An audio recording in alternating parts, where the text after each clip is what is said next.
Olá! Voltei com a atividade de matemática da primeira quinzena do mês de abril. Vou ler um texto para vocês, mas não esqueçam do nosso combinado. Eu leio o texto para vocês, mas vocês também devem ler o texto depois ou antes, mas nunca deixem de ler o texto, ok? Ao aprendermos o conteúdo referente aos números, utilizamos inicialmente a memorização para identificar os 10 termos numéricos que são usados para formar qualquer número. Esses termos numéricos são 0, 1, 2, 3, 4, 5, 6, 7, 8 e 9. Então, com esses termos numéricos, com esses algarismos, nós podemos formar qualquer número, ok? Podemos chamar esses termos numéricos de algarismos. Todo número é formado por algarismos. Veja, o número 12 possui 2 algarismos, o 1 e o 2.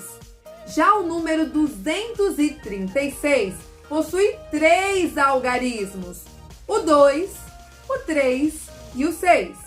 Suponha agora que os algarismos dos números 12 e 236 trocassem de lugar.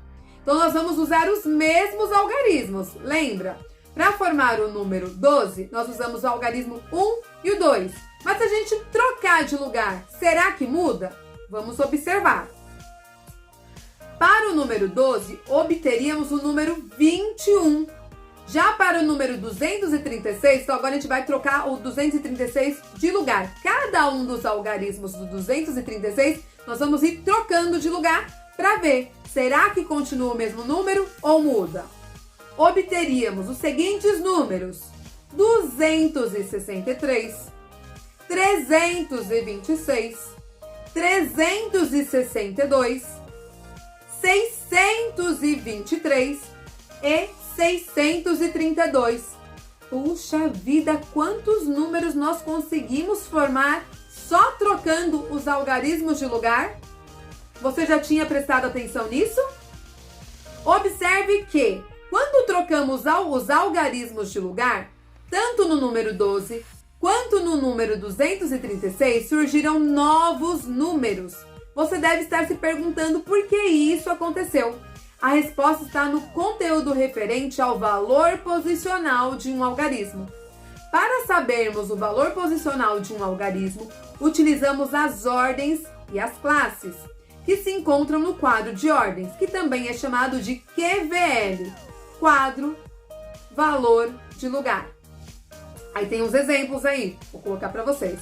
No número 275, o 5 representa 5 unidades.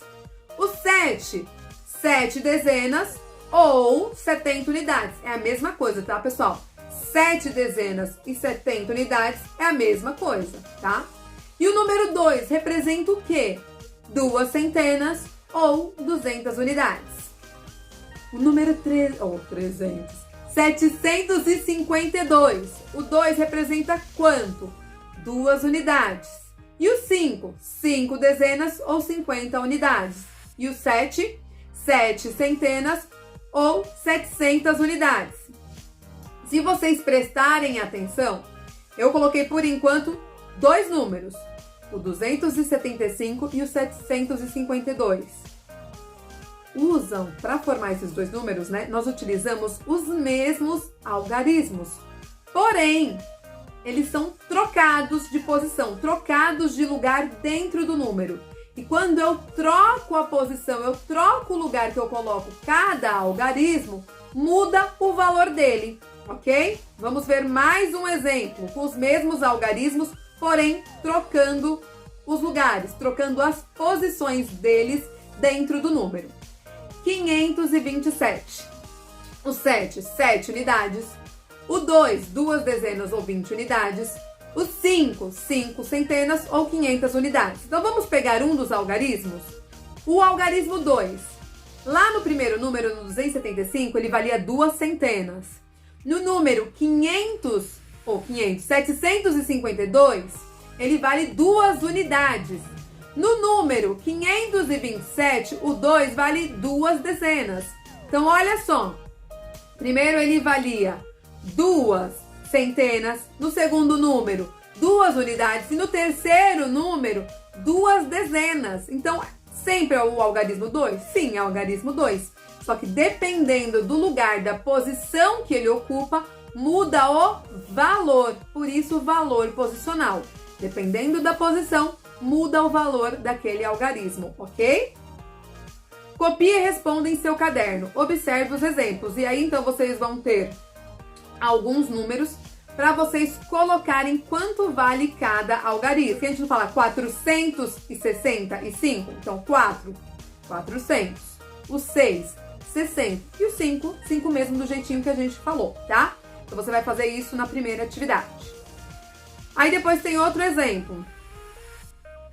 1 centena é igual a 100 unidades. 4 centenas equivalem a quantas unidades? 7 centenas valem a quantas dezenas? Então, aí vocês vão ir transformando. E aí, depois tem um exemplo de decomposição. 1875. Aí, decompôs. 1000 mais 800 mais 70 mais 5. Observem que quando eu falo o número, se eu prestar atenção, já dá para saber como vai ser a decomposição. 1875, ok? Então, você vai decompor os números que estão aí também. Esta é a nossa atividade de matemática de hoje. Amanhã eu volto com a atividade de ciências. A atividade de ciências de amanhã vai ser um experimento, hein? Tenho certeza que vocês vão gostar, porque eu, pelo menos, adoro fazer experimentos. Então, por enquanto é só. Até amanhã!